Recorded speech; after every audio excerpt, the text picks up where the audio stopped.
እጅህን ስትከፍት ሕይወት ላለው ሁሉ መልካም ታጠግባለህ፣ መልካም ታጠግባለህ። የሰራዊት ጌታ ቅዱስ እግዚአብሔር እንዴት ደግ አምላክ ነህ፣ እንዴት ደግ አምላክ ነህ። ሃሌሉያ! ክብር ለኢየሱስ ይሁን፣ ክብር ለእግዚአብሔር ለአምላካችን ይሁን። የጌታ ስም የተባረከ ይሁን። እንደምንሰነበታችሁ፣ እንደምናረፈዳችሁ የጌታ ስም የተባረከ ይሁን። ዛሬ እንደገና ደግሞ በድጋሚ ተገናኝተናል። ይህንን ቀን እግዚአብሔር ስለሰጠን ጌታን እጅግ አድርገን እናመሰግናለን። የዛሬውን ደግሞ የእግዚአብሔር ሐሳብ በጋራ እንከፋፈላለን። ከዛ በፊት ግን ሁላችንም ከኔ ጋር አብረን ቆመን ለጥቂት ደቂቃ አብረን እንጸልያለን። የጌታ ስም የተባረከ ይሁን። እንጸልያለን። ቅዱስ ጻድቅ አባታችን እግዚአብሔር እናመሰግናለን። ክብር ሁሉ ላንተ ይሁን። በዚህ ደግሞ ፕሮግራም በዚህ ቦታ ላይ የሚነገር የምንማረውን ያንተን ሐሳብ በእያንዳንዳችን ልብ ጽላት ላይ እንዲጻፍ ፍሬ እንድናፈራበት ለብዙዎች መፍትሄ እንድንሆን እግዚአብሔር አባት ሆይ እንድትረዳን በኢየሱስ ስም እለምንሃለሁ። ይህንን ቃል ዛሬ የምናነሳውን ይህንን ሐሳብ በእያንዳንዳችን ቤትና ሕይወት ኑሮና ነገ ላይ ትልቅ ተጽዕኖ እንዲፈጥር እንዲለውጠን እንዲያሳድገን እግዚአብሔር ሆይ ለአንተ ክብር እንድንኖር እንዲያስችለን በኢየሱስ ስም እለምንሃለሁ። በዚህ ጊዜ ባሪያህን እንድትረዳኝ ቃልህን ተናግሬ በሰው ሕይወት ላይ ለውጥ እንዲመጣ ራሴን፣ ፈቃዴን፣ ማንነቴን በፊት አሳልፌ እሰጥሃለሁ። አልፈት እንድትጠቀምብኝ እንድትሰራብኝ በኢየሱስ ስም እለምንሃለሁ። የክፉ ኃይል በኢየሱስ ክርስቶስ ስም የታሰረ ይሁን። እንወድሃለን፣ እናመሰግንሃለን።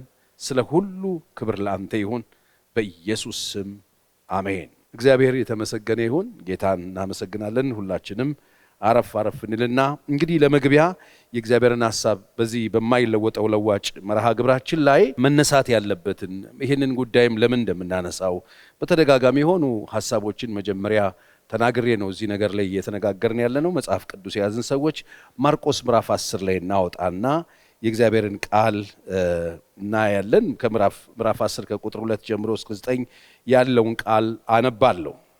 ፈሪሳውያንም ቀርበው ሰው ሚስቱን ሊፈታ ተፈቅዶለታልን ብለው ሊፈትኑት ጠየቁት። እርሱ ግን መልሶ ሙሴ ምን አዘዛችሁ አላቸው። እነርሱም ሙሴስ የፍቻዋን ጽሕፈት ጽፎ እንዲፈታት ፈቀደ አሉት። ኢየሱስም መልሶ እንዲህ አላቸው፣ ስለ ልባችሁ ጥንካሬ ይህችን ትእዛዝ ጻፈላችሁ። ከፍጥረት መጀመሪያ ግን እግዚአብሔር ወንድና ሴት አደረጋቸው። ስለዚህ ሰው አባትና እናቱን ይተዋል፣ ከሚስቱም ጋር ይተባበራል፣ ሁለቱም አንድ ሥጋ ይሆናሉ። ስለዚህ አንድ ሥጋ ናቸው እንጂ ወደፊት ሁለት አይደሉም። እግዚአብሔር ያጣመረውን እንግዲህ ሰው አይለየው ብሎ ይናገራል መጽሐፍ ቅዱስ። እና በማይለወጠው ለዋጭ ዙሪያ የምናነሳበት ዋናው ምክንያታችን በዚህ ዙሪያ የምንማርበት ምክንያት በጣም ሲሪየስ ጉዳይ ጌታ ኢየሱስ ክርስቶስ ያስቀመጠው ለትውልድ ትምህርት ያስተማረበት አይናችንን ከፍተን እንይ ካልን በጣም ትልቅ ነገር የምናይበት የማይለወጥ ጉዳይ እንደሆነ ማንም መጣ፣ ማንም ሄደ፣ ማንም ተናገረ፣ ማንም መሰለኝ ደሳለኝ አለ እንደማይሆን የሚያሳይ የእግዚአብሔርን ሐሳብ ነው። እንግዲህ ፈሪሳውያን መጥተው ሚስትን ስለ መፍታት ነው ከኢየሱስ ጋር ሊያወሩ የመጡት። ሰው መቼም ከሰው ጋር ዝም ብሎ አይፋታም። ወዶ ይጋባል፣ ትንሽ ሲደባበር ስለ መለያየት ማለት ነው። ጋብቻ የሚባል ነገር ውስጥ ከገባ በኋላ በምን ምክንያት ሊፈታ እንደሚገባው ነው የጠየቁት። በሆነ ምክንያት ፈቶ ይፍታት ብሎናል ሙሴ። በዚህ ጉዳይ አስተማረን። ካንተ በፊት የነበረው የሕጉ አስተማሪ ወይም ደግሞ ዋናው የሕጉ ባለቤት ሕጉን ይዞት ያለው እንደ ሕግ ምሳሌ ሆኖ የተቀመጠው ሙሴ ይሄንን የነገረን ሙሴ ያስተማረን ይሄን ነው። አንተ በዚህ ጉዳይ ምንድነው ሐሳብ አሉት። ሙሴ የሰጠን ይሄንን ነው ሲሉት፣ ሙሴ ራሱ የሰጣችሁ ትክክለኛ ትምህርት አይደለም ነው። ሙሴ የሰጣችሁ ሙሴ ከእግዚአብሔር የወሰደውና ትክክለኛውን ነገር ሳይሆን የእናንተ የልባችሁን ድንዳኔ ነው ይሄን እንዲል ያደረገው እንጂ በመጀመሪያ እንደዚህ አልነበረም። ሰው እናትና አባቱን ይተዋል፣ በሚስቱም ይጣበቃል፣ ሁለቱም አንዱ ሥጋ ይሆናሉ፣ ወደፊት ሁለት አይደሉም የሚለውን ሐሳብ ነው ኢየሱስ ያስቀመጠው። ስለዚህ ይሄ ጉዳይ በጣም ሲሪየስ ጉዳይ እንደሆነ አንድ ሥጋ ናቸው። ሰው ከተጋባ በኋላ አንድ ሥጋ ነው። ይሄ የማይለወጥ ጉዳይ ነው። ለዚህ ነው ከጋብቻ በፊት ሰው በጣም ማሰብ ያለበት አንድ ሥጋ ናቸው፣ ወደፊት ሁለት አይደሉም ብሎ ነው ኢየሱስ ያስቀመጠው። ስለዚህ ይሄም ጉዳይ የሚለወጥ አይደለም። በመጀመሪያ እንደዚህ አይደለም። ኢየሱስ የመጀመሪያው ነገር ጋር ነው በቃ እግዚአብሔር ያስቀመጠው ሐሳቡ ጋር ነው ወስዶ ይሄን የዚህን ጥያቄ መልስ ያስቀመጠው። ስለዚህ በጣም ስንሻሻል፣ ስናድግ፣ ስንበለጽግ፣ ስንማር፣ ብዙ ቋንቋ ስንችል፣ የተለያዩ ትምህርት ቤት ገብተን ስንመረቅ በዚህ ጉዳይ ላይ የሚመስለንን ደስ የሚለንን የምናስቀምጥ በርካታ ሰዎች እንዳለን አውቃለሁ። እኔ ግን መጽሐፍ ቅዱስን የእግዚአብሔርን ቃል እንዳነበብኩት ጌታ ኢየሱስን በዚህ ጉዳይ የማይለወጥ ጉዳይ እንደሆነ ይናገራል። ለዚህ ነው በማይለወጠው ለዋጭ ውስጥ እንዴት እንኖር እያልን እየተነሳን ያለነው። ዛሬ በዚህ ጉዳይ ነው ወጣቶች ልትረዱት የሚገባ ልታቆት የሚገባ። ከጋብቻ በፊት ይሄን ጉዳይ ይሄ ጋብቻ ላይ የምንማረው አይደለም ሲጀመር። ከጋብቻ በፊት በዚህ ይሄ ጋብቻ የሚባለው ጉዳይ ምን እንደሆነ ውስጡ ያለው መረዳት ያስፈልጋል። ገብተን አይደለም የምናስበው። ከገባን በኋላ እኔ የሚመስለኝ እኔ ደስ የሚለኝ አይቻልም ወይ እንደነዚህ ሰዎች ጥያቄ ጠይቀን እኛ ምን ወደውን እንዲመልሱልን ሰዎች ፍለጋ መሄድ አይደለም ያለብን። እነዚህ ፈሪሳውያን ቀርበው የጠየቁት ጥያቄ ይሄንን ነው። በአንድ በሆነ ምክንያት ለመፍታት ምናምን ብሎ የሆነ ነገር ቶፒክ እየፈጠሩ መነታረክ አይጠቅመንም። የተጻፈውን መረዳት የጌታን ሐሳብ የመጀመሪያውን ሐሳብ መረዳት በጣም ይጠቅማል። እግዚአብሔር በጋብቻ ጉዳይ ያለው ሲሪየስ ጉዳይ እንደሆነ ሲሪየስ አቋም እንደሆነ ልንረዳ ያስፈልጋል። ስለዚህ ይሄንን ትልቅ ተቋም ማይለወጠውን ለዋጭ ይሄንን ዘመናትን ማይለውጡትን በዘመናት መካከል ዘመንን እየሻረ ሰዎችን እየሻረ ትንሹን ትልቅ ትልቁን ትንሽ እያደረገ እየኖረ በዘመናት መካከል የቆየ የኖረ በጣም ብዙ አብዮት የተነሳበት በተለያዩ ዓለማት በተለያዩ ተምረናል በሚሉ ሰዎች በኃያላን በባለስልጣኖች በአጋንንቶች ሰልፍ ተነስቶበት ጸንቶ የቆመ እንደ ጸና የቀረ አሁንም ያለ ወደፊትም የሚኖር እግዚአብሔር የሚሰራው የእግዚአብሔር ተቋም ነው ጋብቻ። ስለዚህ ይሄንን ሲሪየስ ተቋም በምን መልክ ልትገቡበት ነው የምታስቡት? ልትገቡት ስታስቡ ምንድነው ማድረግ ያለባችሁ? ትንሽ ነገር ዛሬ በዚህ ጉዳይ ልናገር ነው በዚህ ያለሁት። ባለፈው እንዳነሳሁት 127 ቁጥር 1 ላይ እግዚአብሔር ቤትን ካልሰራ ሰራተኛ በከንቱ ይደክማል ነው የሚለው። ስለዚህ ሰራተኛ በከንቱ ይደክማል ማለት ነው በቃ እግዚአብሔር ሊረዳን ያስፈልጋል። ይሄን ጉዳይ ይዘን ልንመጣ ወደዚህ ተቋም ልንመጣ ስናስብ እግዚአብሔር ሊሰራልን ያስፈልጋል። እግዚአብሔር የሚሰራልን ደግሞ የእግዚአብሔርን ሐሳብ ስንረዳ ነው። እግዚአብሔር የሚሰራልን ደግሞ እግዚአብሔር የሚለንን ስንሰማ ነው። እግዚአብሔር ቤትን ካልሰራ ሰራተኛ በከንቱ ይደክማል። ስለዚህ እግዚአብሔር የሚሰራው ጉዳይ ስለሆነ ከጋብቻ በፊት ወጣቶች ልትዘጋጁበት የሚገባው ነገር ቢኖር በዚህ ጉዳይ መጀመሪያ የማይለወጥ መሆኑን የእግዚአብሔር የዘላለም ሐሳብ መሆኑን ልትረዱት ያስፈልጋል። ስለዚህ ለጋብቻ ቀን እንግዲህ ያው በሽምግልና አስልከናል፣ ቤተሰባችን አውቋል፣ ወደ ጋብቻ ልንሄድ ስናስብ ከጋብቻ ቀን በፊት ልናደርጋቸው የሚገቡ ዝግጅቶችን ነው ዛሬ ማነሳው። ባለፈው ጊዜ ስለ ሽምግልና አንስቼላችኋለሁ። ስለዚህ ከጋብቻ ቀን በፊት ልንዘጋጅባቸው የሚገቡ ጉዳዮች ምንድናቸው? ይሄንን የእግዚአብሔር ቃል እንደዚህ ከሆነ ከጋብቻ በፊት ብዙ ወጣቶች ምንድነው እየተዘጋጁ ያሉት? የምታውቋቸው ወጣቶች ጋብቻ ከማድረጋቸው በፊት ወይም ከመጋባታቸው በፊት ሰዎችን ከሰዎች ጋር አብረው መኖር ከመጀመራቸው በፊት ምን ሲያደርጉ አይታችኋል? ነው እናንተም ያላገባችሁ ወጣቶች ምን ልታረጉ ነው ያሰባችሁት? እሱ ጉዳይ ላይ ትንሽ ነገር ልነግራችሁ በዚህ መጥቻለሁ። የማይለወጥ ነው። አዎ። ዘላለማዊ ነው። አዎ። እግዚአብሔር አንድ አድርጎ የሚያስበው ነው። አዎ። ይሄ በጣም ሲሪየስ የእግዚአብሔር ሐሳብ ነው። አዎ። ብዙ ሰልፍ አለበት። አዎ። ብዙ ጦርነት አለበት። አዎ። ይሄንን የጸና የእግዚአብሔር ተቋም ነው የምንቀላቀለው። አዎ። ምን እናድርግ? ስለዚህ ጋብቻችን ቀን በፊት ልናደርገው የሚገባ ነገር መጸለይ የመጀመሪያው ነገር ነው። ለምን ነው የምንጸልየው? እንጸልያለን። አብራችሁ መጸለይ፣ በቤተ ክርስቲያን መጸለይ፣ ሰዎች ባሉበት ቦታ ላይ መጸለይ። ለምን እንጸልይ? ይህንን ኃላፊነት ለመወጣት የምንችልበትን ጸጋ እግዚአብሔር እንዲሰጠን ነው። ይህንን ኃላፊነት የምንወጣበት ይህንን ትልቅ ሸክም የምንሸከምበትን ጌታ ጫንቃ ስጠኝ፣ እርዳኝ። ይህንን ተቋም ከመግባቴ በፊት ሄጄ ቤተ ክርስቲያን ይሁን ሕግ ቦታ ይሁን ኪዳን ከመግባቴ በፊት ኪዳኔን ጸንቼ መቆየት እንድችል ማክበር እንድችል ይህንን ያንተ የዘላለም ሐሳብ ይህንን ትልቅ ሰልፍ ያለበት አንተ የምትወደው የኔ የምትለው ባልና ሚስቶችን አንድ አድርገህ የምታስብበትን ይህንን ተቋም ታዲያ ይህንን ተቋም መጠበቅ እንድችል ኪዳንን መጠበቅ እንድችል እርዳኝ መባል አለበት። ስለዚህ ከጋብቻችሁ ቀን በፊት እንደው ቡቲክ ለቡቲክ የምትዞሩ ወጣቶች ተመለሱ። ከጋብቻችሁ በፊት ልታስቡት የሚገባ የምትገቡበት ዋና አይደለም፣ ሲደብራችሁ የምትወጡበት ዋና አይደለም። ይህን የእግዚአብሔር ተቋም ነው። እኔ ከጋብቻ በፊት ነው ፍቺን የምንከላከለው ብዬ ነው ማምነው። ስለዚህ ምን እናድርግ? እንጸልይ። ለምን ደግሞ እንጸልይ? ኃላፊነታችንን መወጣት የምንችልበትን ጸጋ እግዚአብሔር እንዲሰጠን ኪዳናችንን መጠበቅ እንድችል የምንገባው ኪዳን መዘጋጀት ስላለብን ይሄንን ማድረግ አለብን። ሁለተኛ ስለ ዝግጅቱ ድግስ መነጋገር መጸለይ በጣም ያስፈልጋል። ስለምትጋቡበት ቀን ስታስቡ ድግሱ ምን ይሁን እንዴት ይሁን እሱም መነጋገር ከወዲሁ ማሰብ ያስፈልጋል። እየሮጡ የሚያስቡ ሰዎች ሲጋቡ የሰርጋቸው ለቀት ተደባብረው ተጣልተው እናያቸዋለን። በየመድረኩ ያስታውቃሉ የተጣሉ ሰዎች። ለምን? ስለ ድግሱ አብረው አልጸለዩም፣ ስለ ድግሱ አልተነጋገሩም። ምንድነው አቅማቸው የሚወስነው? እንግዲህ እየነገርኳቸው ያለው ሽማግሌ ያስልካቸዋል፣ ቤተሰብ ተዋውቋል፣ ቤተሰብ አውቆታል ጉዳዩ። ወደ ጋብቻ ልትመጡ ነው። ከጋብቻ በፊት ምን እናድርግ? እንጸልይ። ምን እንድናደርግ? ኪዳኑ መጠበቅ። በዛ ሰዓት ነው በጣም ጥንቃቄ አድርጋችሁ እንግዲህ ልትበሩ ያለበት ሰዓት ነው። ዝግጅታችሁ በጸሎት የእግዚአብሔርን ሐሳብ መረዳት ያስፈልጋል። ስለ ድግሱ ወጪ ወይም ስለ ድግሳችሁ አብራችሁ መጸለይ ይኖርባችኋል። እንዴት ነው የምንጸልየው? እግዚአብሔር እንዲረዳን አቅማችንን ያገናዘበ ወጪ እንድናደርግ፣ በቃ በልክ እንድናደርግ፣ በቃ ኢሞሽናሊ እንዳንሆን፣ ህይወት አንድ ቀን እንዳይመስለን፣ ሰከን ካላልን፣ መንፈስ ቅዱስ ካረዳን፣ ውስጣችን የእግዚአብሔር ጸጋ መጥቶ እንደው እግዚአብሔር ካረዳን ኃላፊነቱን በስነ ስርዓት ገብቶን ካልሆነ የምንሄደው የምናስበው ድግስ ነው፣ የምናስበው ሩጫ ነው። የአንድ ቀን ቸበርቻቻ ታስቡና ከዛ የሚቀጥለው ቀን ሌላ ታሪክ ውስጥ ራሳችሁን የማግኘት እድላችሁ ሰፊ ነው። ስለዚህ ይህንን ማድረግ ስንጸልይ በምን ጉዳይ እንጸልይ? አንደኛ በዚህ ጉዳይ እንጸልይ። ከዛስ ምን እናድርግ? ያለ መግባባታችንን እያስወገድን እንጸልይ። ምክንያቱም በሪሌሽንሺፕ ሰዓት የነበሩት አለመግባባቶች በሪሌሽንሺፕ ሰዓት ዴት ባደረግንባቸው ሰዓቱ ያየናቸው ልዩነቶቻችንን ያየናቸውን ክፍተቶቻችንን ምናምን ኦልሬዲ አሁን ወደ ጋብቻ ልንሄድ ነው። እነሱን ክፍተቶች እነሱን ልዩነቶች እንዳሉ ይዞ ለመቀጠል ሳይሆን እነሱ ልዩነቶች አብረን ዴት ባደረግንባቸው ጊዜ አብረን በቆየንባቸው ጊዜዎች ላይ ሊለወጡ የማይችሉትን ለመቀበል ሬዲ ሆነን መጸለይ አለብን። ለመቀበል ራሳችንን አዘጋጅተን መጸለይ አለብን። ልዩነታችንን ማወቅ አለብን። ልዩነታችንን በስነ ስርዓት እያጠበብን ክፍተቶቻችንን እየዘጋናቸው በዚህ ጉዳይ መጸለይ አለባችሁ።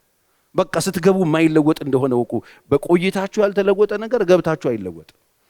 ስለዚህ ምን እናድርግ? እንጸልይ። የማንለውጠውን ለመቀበል ልክ እንደ ጾታ እንደ ከለር አንዳንድ ባህሪ የማይቀየር መሆኑን ካመንን ተቀብለን የማይለወጠውን ተቀብለን የሚለወጠውን ደግሞ በጊዜ ሂደት እንዲለወጥ እድል ሰጥተን ራሳችንን በዚህ ጉዳይ እርስ በርሳችን ተቀባብለን መግባት እንድንችል መጸለይ አለብን። እንግዲህ ከጋብቻ በፊት ወደ ጋብቻ ከመሄዳችን በፊት ሽምግልና ተልኮ ነገሮች ከተዘጋጁ በኋላ ቤተሰብንም ሀገርንም ሕዝብንም የምናሳፍርበት ስራ እንዳንሰራ ጥንቃቄ ማድረግ አለብን።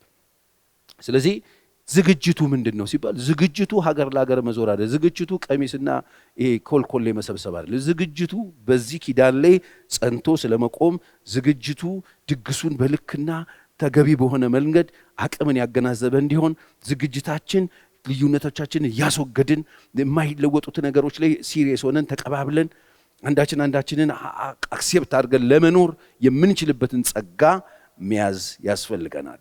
ሌላው በጋብቻችንን አብረን መኖር ስናስብ እንግዲህ አሁን በነጠላ ሁለታችን ጥግ ለጥግ በየካፌው በየምናምኑ እንደምንሄደው አይደለም።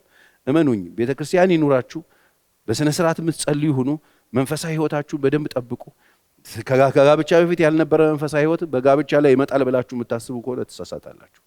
ከጋብቻ በፊት መንፈሳዊ ህይወታችሁን ጠብቁ። ቤተክርስቲያን ይኑራችሁ።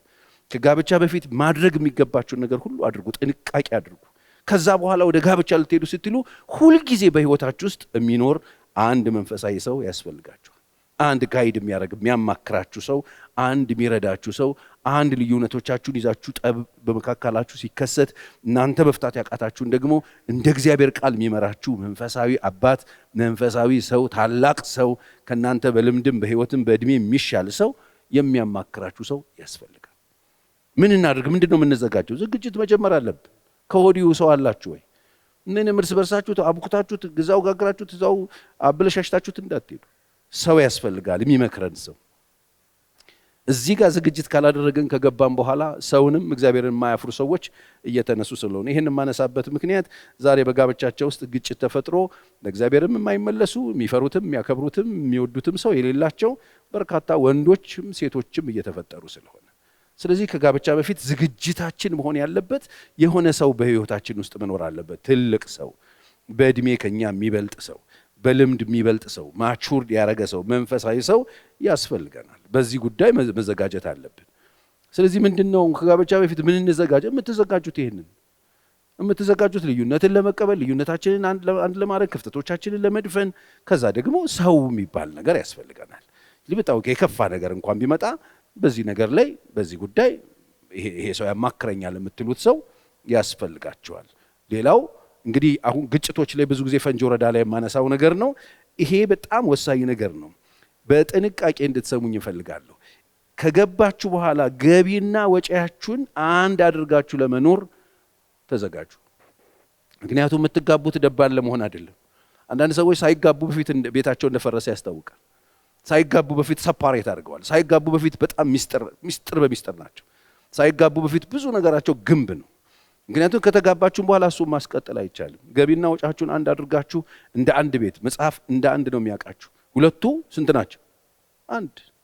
ሁለቱ አንድ ስጋ ናቸው እንጂ ወደፊት ሁለት አይደሉም ነው። ስለዚህ አንድ ለማድረግ ገቢና ወጫችን አንድ ለማድረግ ፍትሃዊ የሆነ የገንዘብ አስተዳደር ቤታችን እንዲኖር፣ ፍትሃዊ የሆነ የገንዘብ አስተዳደር ኑሯችን ውስጥ እንዲኖር አንዳችን ለአንዳችን በጣም የተሰጠን ሰዎች መሆናችን እርግጠኛ መሆን አለበት። ይሄ ሬዲ ካልሆናችሁ መቆም አለበት። ብዙ ጊዜ እናገራለሁ፣ እጮኝነት መቆም የሚችል ነው። እጮኝነታችሁን ምክንያቱም እዚህ ጋር ካላስተካከላችሁት ጋብቻችሁ የሚቀየር አይደለም፣ መስተካከል አይችልም። ስለዚህ የብዙ ሰው ችግር ከጋብቻ በፊት ተፈጥሮ ነው ጋብቻ ውስጥ የገባው። ጋብቻ ውስጥ ከገባ በኋላ እንዴት አድርገን እናስተካክል? መጀመሪያ መታረም ሲችል፣ መጀመሪያ ማወቅ ሲችል። ይህን እኮ ውጭ አውቄው ነበር ይላሉ ብዙ ሰዎች። ዛሬ ኬዞች ስናነሳ ይሄንማ ከጋብቻ በፊት አዲስ ነው አይደለም፣ እዛኔ እጮኝነት ላይ አየው ነበር ይሄን ምልክት ይላሉ። ስለዚህ ገቢና ወጫችሁን አንድ አድርጋችሁ ለመኖር መዘጋጀት አለባችሁ። ደባል አይደለም የምትኖሩት። እንደ እግዚአብሔር ቃል መንፈሳዊ ሰዎች ከሆናችሁ የምትሰሙኝ ከሆነ እዚህም እዛም ሆናችሁ የምታዳምጡኝ ሰዎች ከጋብቻ በፊት ልትዘጋጁ የሚገባው ነገር እኔ ራሴን፣ ህይወቴን፣ ገንዘቤን፣ ያለኝን ነገር ለመስጠት ሬዲ ነኝ። በቃ ከዚህ በኋላ አንድ ቋት አድርገን ከባለቤቴ ጋር አብረን አንድ ሆነን እንኖራለን ወይ? ገቢና ወጫችንን ባላንስ አድርገን በጥንቃቄ እየተመካከርን ትዳራችንን እንመራለን ወይ? ጋብቻችንና ገንዘብ እንዴት ነው የምናስተዳድረው? ምክንያቱም እዚህ ላይ በጣም ጥንቃቄ ካላደረግን ነገ የቤታችን ችግር ሆኖ አንዱ ፈንጂ ሆኖ ቤታችን የሚያፈነዳው እሱ ስለሆነ ይሄንን በጣም አስተውሉ። ሌላው በጣም እንድትሰሙኝ ፈልገው ሰሞኑንም ሌላ ቦታ ላይ ያወራሁት ነበር። ከወላጆቻችሁና ከዘመዶቻችሁ ጋራ በብልሃት መኖርን በጥንቃቄ መኖርን መልመድ አለባችሁ። ከተጋባችሁ በኋላ ሚስትህ ቤተሰቦች አሏት፣ ባልሽ ቤተሰቦች አሉት፣ ዘመዶች አሉት። ከተጋባችሁ በኋላ ጦር መሳሪያ ታጥቃችሁ ከዘመድ ጋር የምትተጋተጉ ሰዎች፣ ከሴት ቤተሰቦች ጋር ከወንድ ቤተሰቦች ጋር የምትተጋተጉ ሰዎች፣ አየችኝ፣ ገላመጠችኝ፣ ነካችኝ እየተባላችሁ የምትዋጉ ሰዎች ጥንቃቄ አድርጉ። ጥንቃቄ አድርጉ። እናንተ መታችሁ የምትለውጡት ፋሚሊ የለም። እናንተ መታችሁ የምትጨርሱት ቤተሰብ የለም። ስለዚህ ከወላጆቻችሁም ይሁን ከዘመዶቻችሁ ጋር በብልሃት መኖር፣ በጥንቃቄ መኖር፣ ባህሪያቸውን በመረዳት በመኖር ያንን አካባቢ ነባር እሴቶቻቸውን ነባር ባህላቸውን እንደገናም ደግሞ የሰዎችንም ባህሪ መረዳት በጣም ያስፈልጋል። ምክንያቱም ደግሞ ከተባለ እነዚህ ሰዎች የምንጨርሳቸው አይደሉም፣ ወደፊትም የሚኖሩ ናቸው። ነገ ትዳራችን ውስጥ ቤታችን አካባቢ ከቤተሰብ ጋር የምንገናኝባቸው ብዙ መንገዶች ስላሉ ይሄን ጥንቃቄ ነገ አደጋ እንዳይሆን። ስለዚህ ከወላጆቻችሁ ጋር የሴቷ ቤተሰቦች ጋር ሊሆን ይችላል፣ ከወንዱ ቤተሰቦች ጋር ሊሆን ይችላል። የኑሮ ሁኔታችሁን በጥንቃቄ ማድረግ ይገባል። ይህንን ማድረግ በጣም ወሳኝ ነገር ነው። ስለዚህ ከወላጆቻችሁ ጋር ከሴት ቤተሰብ ከወንድ ቤተሰብ ጋር ግጭት ውስጥ የገቡ ዛሬ ቤት ይቁጠራቸው። ቼክ አድርጉ፣ አካባቢያችሁ ላይ ጠይቋቸው እስቲ። በጣም ብዙ ሰዎች ይሄንን ጥበብ ባለመማራቸው፣ ይሄንን ጥበብ ባለመውሰዳቸው፣ ይሄንን እውነት ባለመስማታቸው ሄደው እየተተጋተጉ የእርስ በርስ ጦርነት አይደለም ቤት ውስጥ ያለው፣ ብዙ ቤት ያለው ከቤተሰብ ጋራ ከዘመድ ጋራ እንዴት መኖር እንዳለብን ጥበብ ስለሌለን እንደመጣን በጣጥሰን ሁሉንም ማስወገድ ስለምንፈልግ እንደ ድመት ባላችንን እንደ ድመት ሚስታችንን የኛ ብቻ ማድረግ ስለምንፈልግ ከዘመዶች ጋር ሳናቅ እንነካካለን፣ ሳናቅ ጦርነት ውስጥ እንገባለን። ከዛ ቤታችን ሰላምና ደስታ ይርቀዋል። በእነሱ ምክንያት አንድ ሁለት ይበላ ቤቱን የሚፈርስበት እድል ሊፈጥር ይችላል። ስለዚህ ከዘመዶች ጋር በጥበብ ኑሩ፣ በፍቅር ኑሩ። እናንተ መታችሁ የምታፈርሱት ዝምድና፣ እናንተ መታችሁ የምታፈርሱት ቤተሰብ የለም። ብዙ ጊዜ ተናግሬያለሁ። የቤተሰቦች ካልቸር አለ። አብሮ የሚሰበሰቡ አብሮ የሚበሉ አብሮ የሚጠጡ ፋሚሊዎች አሉ። እንደዚህ አይነት ፋሚሊ ውስጥ ስትገቡ እናንተ ገብታችሁ ያንን ፋሚሊ የምታፈርሱ መሆን የለባችሁ። ነባር የነበሩ ካልቸሮችን ጠብቁላቸው፣ አክብሩላቸው። እርስ በርስ ያላቸውን ፍቅር ጠብቁላቸው። ከዚህ ከወዲሁ ምን እንዘጋጅ ካላችሁ በዚህ ተዘጋጁ። ከጸለያችሁ በዚህ ጉዳይ ጸልዩ። አንዳንድ ሰው ንጥቅ አድርጎ ወስዶ እንደ ድመት ቆልፎ ቤት ውስጥ ከማንም ጋር እንዳትገናኝ ከነሱ ጋር እኔ አልፈልግም፣ እህትሽን ማየት አልፈልግም፣ አክስትን አጎትን። ይሄ በጣም ነውር ነው። ይሄ አለማወቅ ነው፣ ጨለምተኝነት ነው። ስለዚህ ከቤተሰብ ጋራ በጥንቃቄ መኖርን መልመድ ያስፈልጋል። እንግዲህ ያው ቋታችሁን አንድ አድርጉ ብያለሁ። ሌላው ገንዘብ እንዴት እንደምታወጡ እንደምታስገቡ ይህም ውይይት የሚፈልግ ነገር ነው። ገቢና ወጪያችሁ ላይ ቁጭ ብላችሁ ብታሰሉ በጣም ጥሩ ነው። ያንቺ ገቢ ስንት ነው፣ ያንተ ገቢ ስንት ነው፣ ደምሩትና የናንተ ቤት ገቢ ሲደመር የሚመጣው ነው። ወጪያችሁ ደግሞ ከዛ ላይ የሚወጣ ነው። ከዛ አንዳችሁ ለአንዳችሁ የምታደርጉትን ነገር በደንብ ወቁ። እነዚህ ነገሮች ላይ በግልጽ መወያየት ጥሩ። ይሄ መቼ ነው የምንናገረው? ከጋብቻ በፊት በተለይ ሽማግሌ ከላክን በኋላ ቤተሰብ ካወቀ በኋላ እነዚህ ነገሮችን በጥንቃቄ ማድረግ ያስፈልጋል። ባለፈው ጊዜ እንዳነሳውላችሁ ብዙ አይነት ሽምግልና እንዳለ ታውቃላችሁ። እነዛ ብዙ አይነት ሽምግልናዎች መካከል የናንተ ጤናማው ከሆነ ልታደርጉት የሚገባው እንደ አንድ ልታስቡ፣ እንደ አንድ ቤቱን ልትመሩት ያስፈልጋል እና ይሄው ነው። ሌላው የመጨረሻ ሰው ብዙ አይታችሁ ከሆነ በየአካባቢው በየቸርቹ በየሰፈሩ እንሰማለን። ብዙ ሰው ያቺ ቀን ትመርለት እንጂ በምን መንገድ አማረች እንዴት አማረች የሚለውን ነገር ማሰብ አይፈልግም። ያቺን ቀን ለማሳመር ማያደርገው ነገር የለም።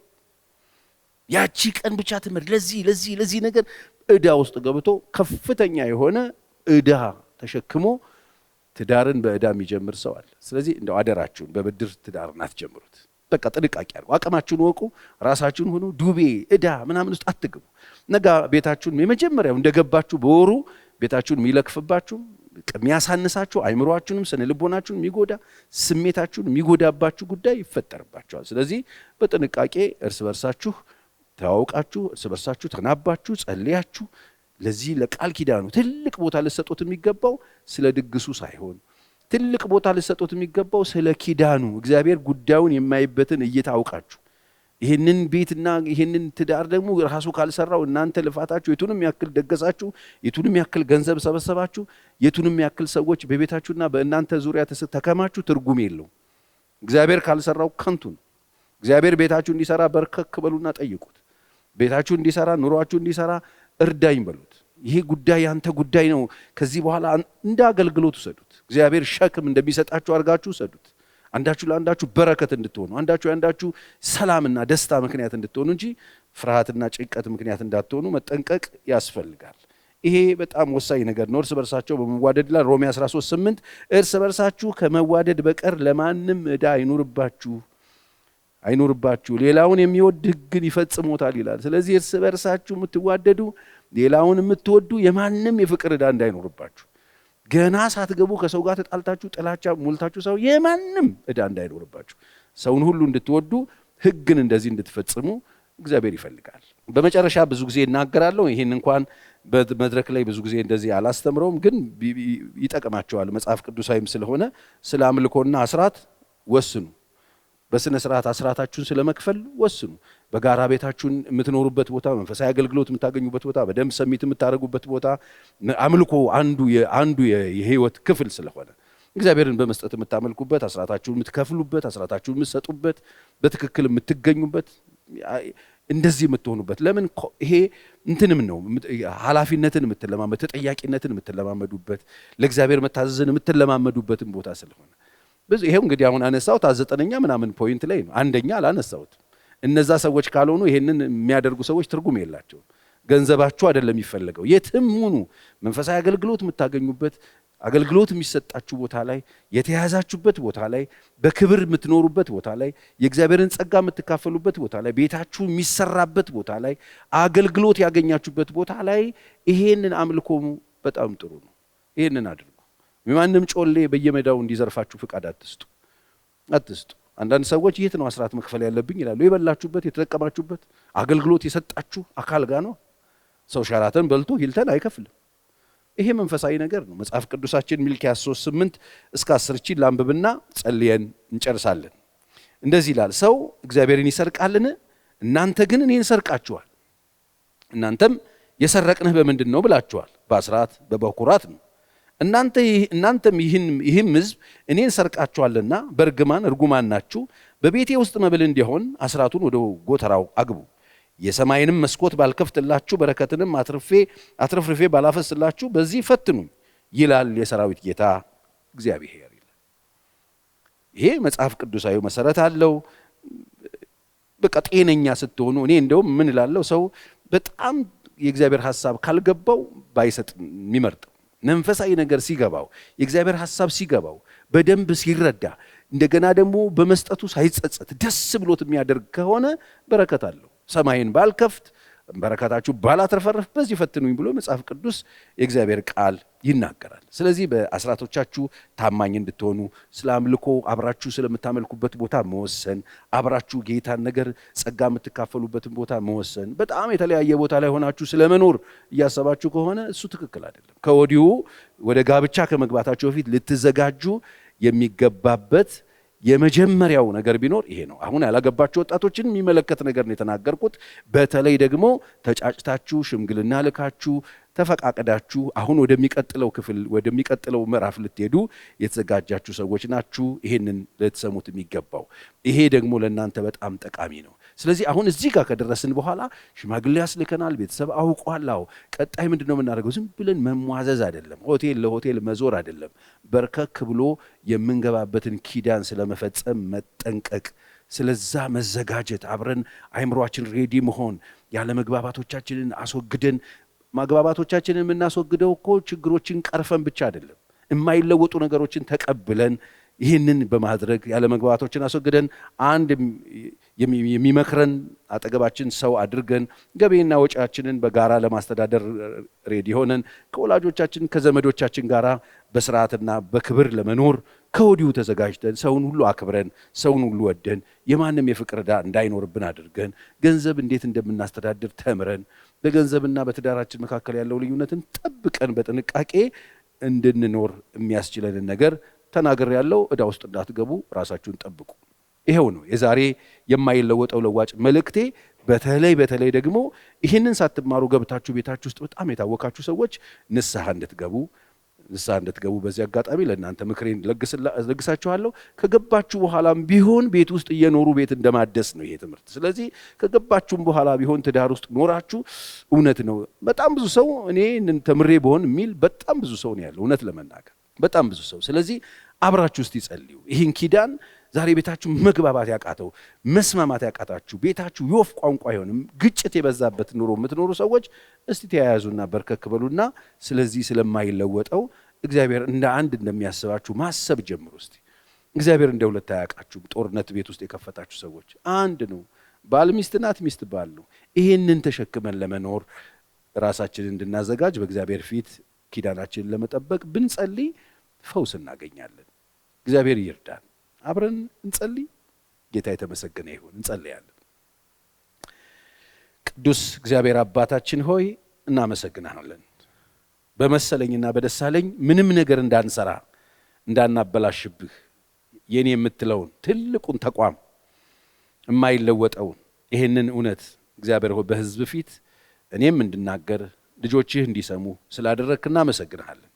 በዚህ የእውነት ቃል 30 60 100 እንድናፈራበት እግዚአብሔር ሆይ ለትውልድ መፍትሄ እንድንሆንበት ቤታችንን ታድገን የብዙዎችን ቤት የምንታደግበት ኃይል እንዲሆነን በኢየሱስ ስም ጸልያለሁ። ወጣቶች ባለማስተዋል እግዚአብሔር ሆይ ዝም ብለው እየሄዱ ያሉ ስንቃቸውን ይዘው ታጥቀው ይሄንን ሰው ተምሮ የማይመረቅበት ትምህርት ቤት መጨረስ እንዲችሉ እስከ ሕይወታቸው ፍጻሜ ድረስ አንተን እንዳከበርከው ቤትና ኑሮን ትዳርን አክብረው መኖር እንዲችሉ ኃይልን፣ ጸጋህን፣ አቅምህን እንድትሰጣቸው በኢየሱስ ስም እለምናለሁ። እግዚአብሔር ሆይ ስለነበረን ውድ ጊዜ፣ ስለ ጸሎት፣ ስለ አምልኳችን ስለነበረን ጊዜ ሁሉ እጅግ አድርጌ በእውነት አመሰግንሃለሁ። አንተ ከኛ ጋር ስላለህ ተባረክ። ሕዝብህን ደግሞ እንደገና አሁንም እንድትባረክ በኢየሱስ ስም ጸልያለሁ። የሰራዊት አምላክ እግዚአብሔር ይባርካችሁ፣ ይጠብቃችሁ፣ ፊቱን ወደ እናንተ ይመልስላችሁ፣ ሰላሙን ይስጣችሁ፣ መልአኩን ከፊታችሁ ይስደድላችሁ፣ ከኋላችሁ ይከተላችሁ። አንድ ቀን ደግሞ በክብር በመንግሥተ ሰማይ እንገናኝ። ደህና ሁኑ።